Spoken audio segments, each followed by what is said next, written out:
car was sent to the back of the grid because Johnny Kane was outside the 110% rule because he crashed in the dry trying to get a fast qualifying lap. He'd done his nighttime laps, they'd all done their nighttime laps, but Johnny Kane had not lapped fast enough because his nighttime laps in the wet, and there's the first casualty. No. And it's one of our 5 Aston Martins, and that is a huge wreck. That is my hot tip, I'm afraid, for victory in the AM class. That's Alan Simonson. We will have a safety car. Yeah. Already. Safety car will bring the lead battle under control. This is the lead Audi, Andre Lotterer, right in front of Nico Lapierre. And that looked to me, was that at Mulsanne corner? I couldn't really tell from the angle the camera was at. That's too close to where these guys are, so maybe it was further back. I don't think it was Tertre Rouge. Safety car. And they're calling out the medical and extraction cars as well. They will do, because that's a big, big shunt. Yeah. I hope we'll get to see a replay of that, because that was a really big accident, but it doesn't appear to have anyone else involved, so I'm guessing either something's broken in that car and he's gone off, or he's just lost it in these difficult conditions. That's at Tertre Rouge. Yeah, Alan Simonson started the car. You saw Christian Poulsen, who won in the LMP2 class in a Porsche. And that's the end of it. Well, that's the Rocky shunt, isn't it? He's just gone off at Tertre Rouge. Now, was there contact? He's far too good. You would expect to have dropped it 3 laps in. Well, there you go. I know him and said hello to family and friends, and that was the curse of the commentator. I can only apologise. I'm Martin Racing. And that was a long way out in front as well in the AM class at the moment, so we'll have to wait and see. Replay of the start there with Bill France waving the flag. Andre Lotterer immediately took the lead, and he's been out there ever since until we've now got this safety car situation. Well, I will do my best when I'm down in the pits to try and find out exactly what happened in that accident. I'm sure Alan Simonson's not going to be very interested in speaking, but hopefully we can understand what's happened in that accident a bit more. And this is the pass by Nick Lapierre. How good is that as they dive down into the Forest S's? He just took the long way round. He then gobbles up the next car ahead of him, which is Alan McNish, as they go into the second chicane, and Toyota starting to show their hand. And look at that, Sebastian Buemi looking underwhelmed by the whole thing, not loving this at all, is he? Because Toyota, after qualifying, really felt they were the underdogs, and yet they are challenging, both cars are challenging for the lead. Well, we saw this last year at the start of the race. Obviously the conditions were a lot easier, but we saw Toyota just charge ahead for a little while, trying to just make a point and say, look boys, we're here to have a proper race. We aren't here to sit behind the processional of Audis. Audi lead, but Toyota are now second and third. We're under safety car conditions.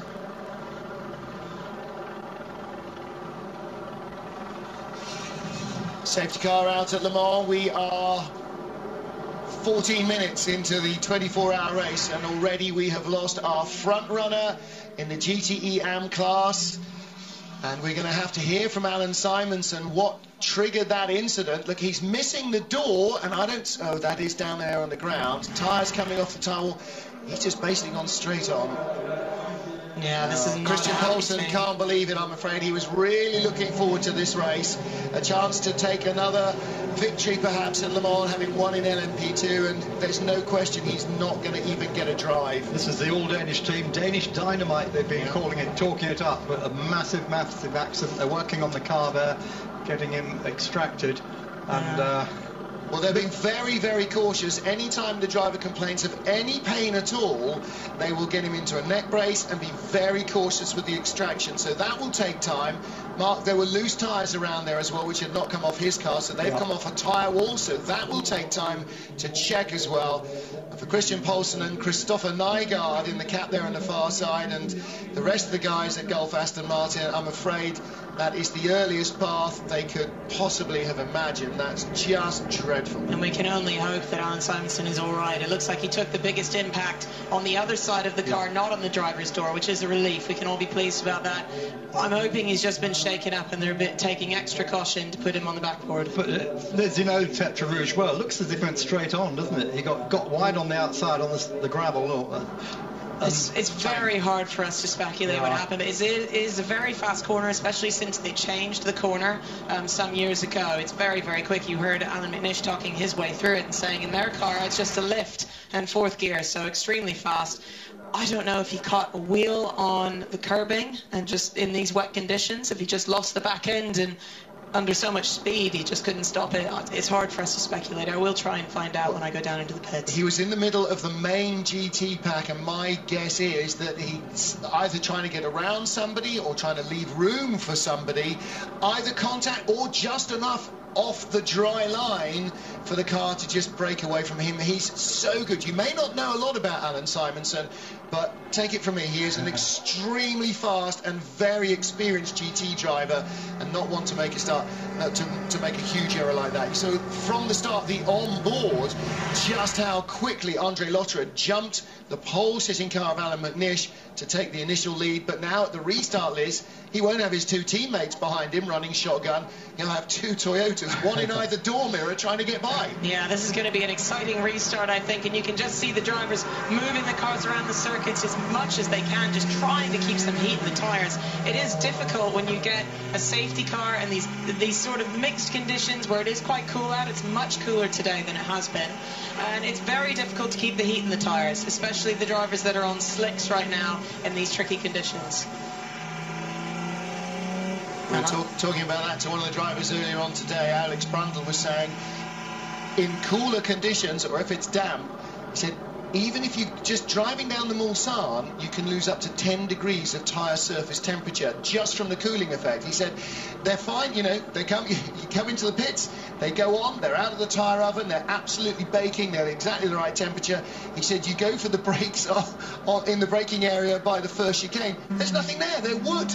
The brakes come up to temperature fast, but the tyres have lost all their temperature just on a third, not even a third if you're out lap. First time you go for a big moment under brakes and there's no grip at all. It's an interesting feeling going out on tyres that have been in a tyre warmer. If you're used to driving without that, I know some of the championships allow it, some haven't in the past, but it is crazy. You have to just believe 100% in your tyres, and you go out of pit lane, that's the best they're going to be, and you have to literally go out fully lit, do your best to push hard through the first couple of corners so that you keep the heat generated. Otherwise you're risking a lot of pickup on the tyres as we get later in this race. That is a real issue here, is that you can get pickup, other people's rubber stuck to the tyres, which makes your own tyre lose grip. So by keeping the tyres scrubbed and hot, you can help to avoid that. Looking forward at our GTE Pro leader, the 97 Aston Martin. If you're wondering why it's not in traditional Gulf colours, it's because it's Aston Martin's art car. It was designed in a competition. Roll Goethe there. He will share with Jamie Campbell-Walter and Stuart Hall in the AM class in their Aston Martin, but Aston started with 5, now down to 4. Piste glissée par l'humide. Yeah, no kidding. So Darren Turner leads in the GTE Pro. From this car, Mark Lieb in the brand new 911 Porsche. And Mark Lieb has got Rob Bell behind him in the Aston Martin. And actually, talking about Bob Bell, bumped into Andrew Cocotti fresh out of a manufacturers meeting earlier on, and I was saying to him, look, I had a lot of people on Twitter saying, how come there are no British GT cars, and how come there are no McLarens? And while we got a moment, I'll talk about that. McLaren run to GT3 regulations. GT3 regulations, visually, same as this. Same looking car. The Aston in GT3 or GTE looks pretty much identical to the untrained eye like me, but under the skin, lots of differences. And Aston Martin, they've got 10 customers waiting to buy a Le Mans spec car, but until the rules have been decided, up until